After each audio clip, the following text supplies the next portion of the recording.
Our Father, which art in heaven, hallowed be your name. Thy kingdom come, thy will be done, on earth as it is in heaven. Give us this day our daily bread, and forgive us our debts, as we forgive our debtors. And lead us not into temptation, but deliver us from evil. For yours is the kingdom, and the power, and the glory forever. Amen.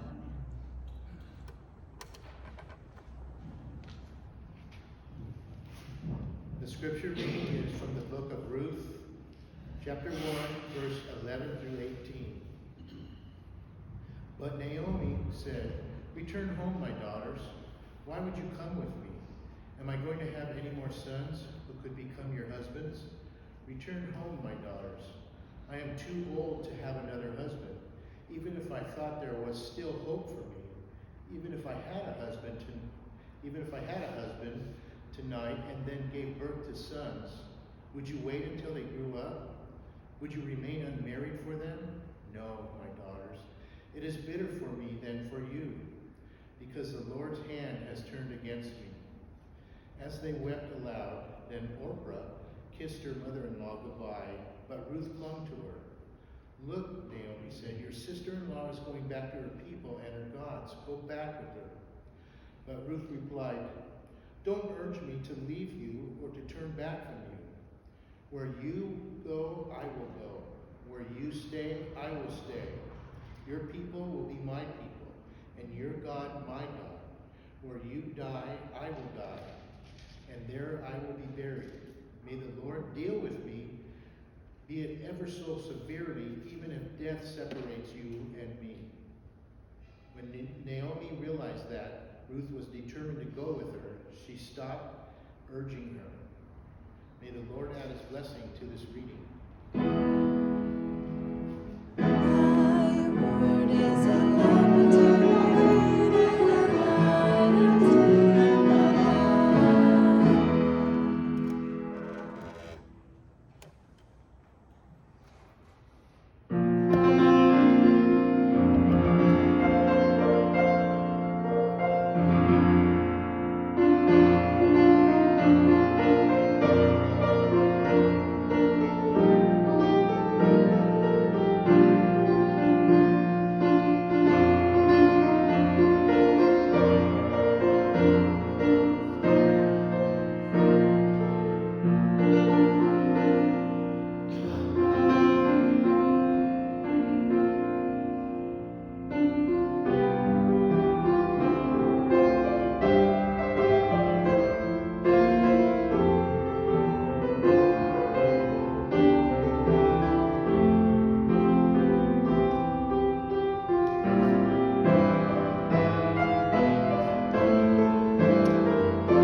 Photographs.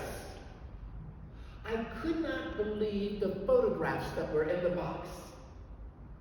A box which had arrived from my cousin Sharon, who had gotten them from her mother, my Aunt Retha, my father's favorite sister, when she had passed away. Now, what made them so very special is that I had never seen these particular photos before, which contained a photographic history of the early years of my life. So I sat there slowly going through them one by one, holding each carefully, gazing at each and every one, marveling at what they had to show me, such as a family portrait of my mother, father, my older brother Guy, and myself, taken probably just more than a year before my father died. In fact, it was most likely the last group photo that was ever taken of the four of us. And tears came to my eyes. Which leads me to say that I imagine I am not the only one who believes that photographs are one of the best ways to remember times gone past, to remember people now past. Does anybody have a photo wall in their hallway like we do that's covered totally from one from the other? No? Oh, we do. We can track everything that happened from a little Susan Petherick all the way up to our daughter's wedding pictures. Now, I know there are other ways that memories can be brought to mind, such as a physical object that you can hold in your hands. Case in point, the Black Hills Gold Cross that I gave to Susan on our wedding day. It had belonged to my grandmother, who for the first 20+ years of my life was the most special woman in my life. And now my wife-to-be was to wear that cross. It was sort of like passing the baton, something coming from one special woman in my life to the next, keeping the memory of both alive and ever present in my mind. Made it all the harder when our house was robbed and that cross was lost from someone who had no idea how much it meant to us. It was sort of like passing the baton. So moving on with the topic of memories, how do you remember the things that are most important to you? How do you remember those people who have done so much for you, whether you actually knew them or not, so they and their actions are never forgotten? How do you remember who it is, who it was that taught you the most important lessons of life, which now guide and direct you on a regular and ongoing basis? And how do you remember those who gave so much, as this is our Memorial Day service, gave up so much, perhaps even sacrificing their lives for you? In general, as a nation, thinking of Memorial Day holiday, which has just passed, we do so by erecting buildings and statues and monuments in their honor that we hope will stand the test of time. That all you have to do is look at them, and you will immediately remember why they are there and recognize them for what they stand for and represent. Such as the Arizona Memorial, such as the Lincoln Memorial, such as the Arlington National Cemetery, to name just 3. Yes, there are many ways to remember the important times, people, and events of our life. Things like a photograph or a cross, and places which have such symbolic value, reminding us that, how does it put, all gave some, and some gave all. You remember that saying, don't you? That all gave some, and some gave all. Or to quote Winston Churchill when praising the bravery of the Royal Air Force during World War II, said, "Never have so few done so much for so many." Never have so few done so much for so many. Now, speaking of the few who have done so much for me, for you, for us, I think we also need to be sure to remember, as this is essentially the season of Memorial Day, I think we also need to remember and dare not forget, as I said earlier, those people who played such an important role in our lives in the formation of them, because we do not stand here just because of us and what we have done. You know of that, don't you? We're not responsible totally for us. There are many people, a team, a village to use that expression, that all work together, that bring us to where we are today. There were people who either in our immediate lives, where each of us would have our own personal list of the people who touched our lives and helped share them. I took time to write down some of mine. People like Pastors Darwin Mann and Bob Bach. Teachers like Mr. Rothermill and Professor Flora Woner. Friends and family members like Mrs. Delicio and our Grandma Thelma. People who lived in my life that made me who I am today. And I'm sure you could put up together similar lists. Plus, we must look at those who lived in the past, in the history of humanity, you might say. And while we did not personally know them, the life lessons we learned and lived by often came down from them, passed down on from one generation to the next. Take, for instance, since this is a sermon, biblical figures who had something very important to teach us, such as the ones found in the Old Testament, such as the wonderful story between Ruth and Naomi, a true story of love and devotion. It is a story of total and complete commitment to one another, of a mother-in-law and daughter-in-law who are bound together for now, forever. If you remember that story, you might recall that tragedy had struck their family. Not once, not twice, but 3 times. In that Naomi's husband and both her married sons had died early, leaving 3 grieving widows behind. Now, at this day and time, in this particular culture, wrapped up in the Jewish faith, as I'm sure you've heard me before, living a life as a single, non-married woman was not a possibility. Only with rare exceptions would you hear of a woman who had a trade or a craft that allowed her to be independent. Like one of my favorite, Lydia of Thyatira, the seller of purple, which was a very precious item at the time. But she was one of the few that are mentioned that could live outside of the home of a husband or father. Yes, in that day and time, whether we like to hear it or not in today's world, a woman was part of her father's household until she married and became part of her husband's. And if the husband died, the woman would be like a sheep without a shepherd, with no one to look over them. So with the death of the 3 husbands, Naomi announced that she was going to return to her homeland, to Judea, to the arms of her family that would embrace her and take her in. And she encouraged her daughter-in-laws to return to their homeland in Moab, where perhaps they would be fortunate to find new older husbands who were still looking for a wife or needing to replace one who passed. One of the daughter-in-laws, Orpah by name, did so, but not Ruth.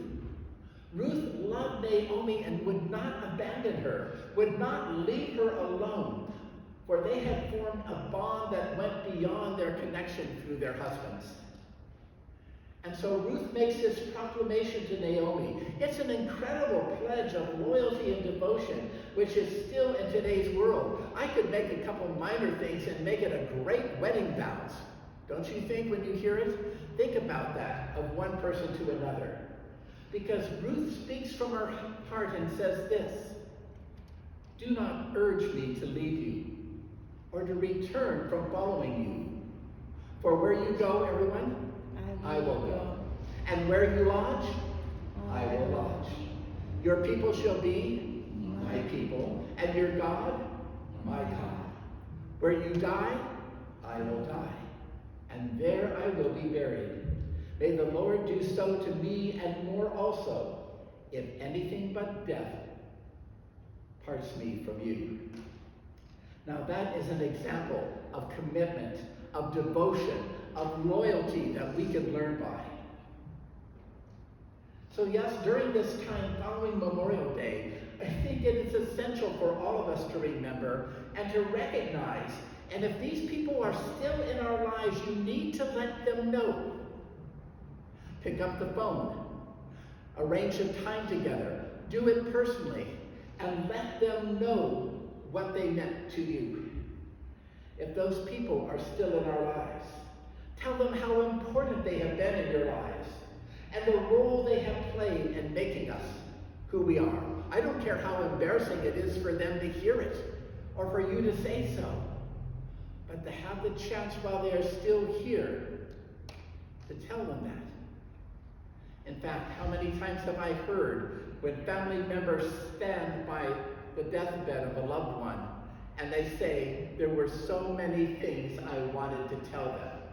Have you heard that? There were so many things I should have told them. Don't let that happen to you. And speaking of remembering, from a different culture than our own, we find a marvelous story of how to never again forget those in our past who have passed on. This time not talking about Judaism and the lessons it has to teach us, but rather the Hispanic culture, where we have so much to learn from them as well. Now, I'll be among the first to tell you that for most of my life, I did not understand this celebration at all, and I had no idea why they did it and the way they did it. But thanks to having taught in a 90% Hispanic school for 17 years, and thanks to some well-done animated films such as Coco, did anybody see it? Or Book of Life, I am, and dare I say, our world is the world you and I live in, and the people within it are finally understanding what the Dia de los Muertos is all about, and the life lesson it has to teach us. For the celebration of the Day of the Dead is a recognition of exactly what I've been talking about in my sermon, the importance that people in the past have played in our lives, and we must never, ever forget them. Realizing that we have so much to be grateful for, knowing we have so much to show gratitude for, appreciation for. And I must admit, as a pastor, the way it is done in the Hispanic culture, I believe is a far better way to do so than most people do these days when the anniversary of a loved one's death comes up. And it's a day of sorrow, and a day of loss, and a day of grief, and a day of hurt. Sometimes people caught in that in an endless cycle that they will not release. Instead, those of the Hispanic culture chose to center their thoughts, their actions, their activities, not on the death of the person, but rather on their life, on their times together, on all their experiences together. They have flowers abounding everywhere, and they have homes decorated in bright colors. Their music is not a dirge, but it's loud and upbeat and filled with joy.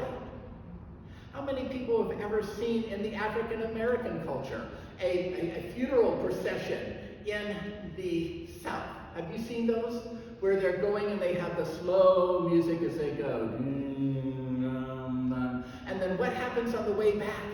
They break into Dixieland music, don't they? And everybody starts dancing and back and forth. Do you remember that? I've seen it so many times. Everybody's sitting here going, never heard of it. Okay. But it is a group of people who realize that while there was pain in the loss, there is now celebration that they are in a new and better place. The people of the Hispanic culture wear vibrant, elegant clothing. Many dress in costumes, including as skeletons. As for them, they represent not fear of death, but the fact that there is life in the hereafter. Homes have elaborate displays that are put together. They include the foods that the person liked to eat, as we remember all the good times at tables. There's flowers, there's candles, and most of all, as I said back in the beginning of the sermon, there are photographs. Photographs. For it is part of their thinking, and you will know this from the movies I mentioned if you have seen them. People in the afterlife in the afterlife try again. People lead a happy life in the afterlife if they are remembered in this world. Did you catch that? And symbolically, it's shown in these movies that if a person is not remembered, how many people know what happens? Their portrait starts to fade from their pictures and disappear totally. Now, I don't know who in your life played the important role to the point that you cherish the very thought of them, and I love this illustration. I do not know who, if you had the opportunity to spend one more hour with them sitting on a bench, who would that be? Think about it. Who is the most special person in the world that if you had the opportunity to spend one more hour sitting on a bench with them, who would it be? I do not know when your time comes to pass from this world to the next. I do not know who you are going to look for in addition when you walk through the gates of heaven. But I imagine there are people there that you're going to want to see. You're going to want to run up and embrace. I'm a very figurative person when I think about heaven, hoping that my family is waiting there for me. My mother, my father, my grandparents, my older brother. Oh my gosh, I want to hug them all. I want to see them all. Wow. All those people who meant so much to me.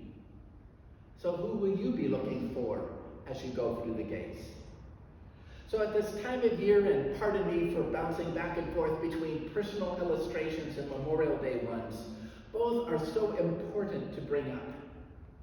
At this time of year, we need to remember those who joined the armed forces, gave their life for us in battle, so that we might live the kind of life we do and the country we do.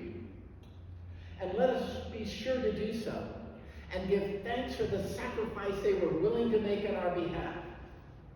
And then let's move on to remember others who have, I guess you could say, who have done so much for us in the past years to make us who we are today.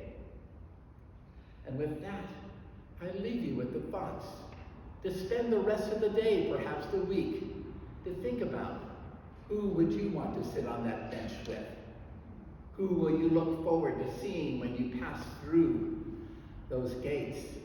And who would you make a display of so that you never, ever forget them? Amen.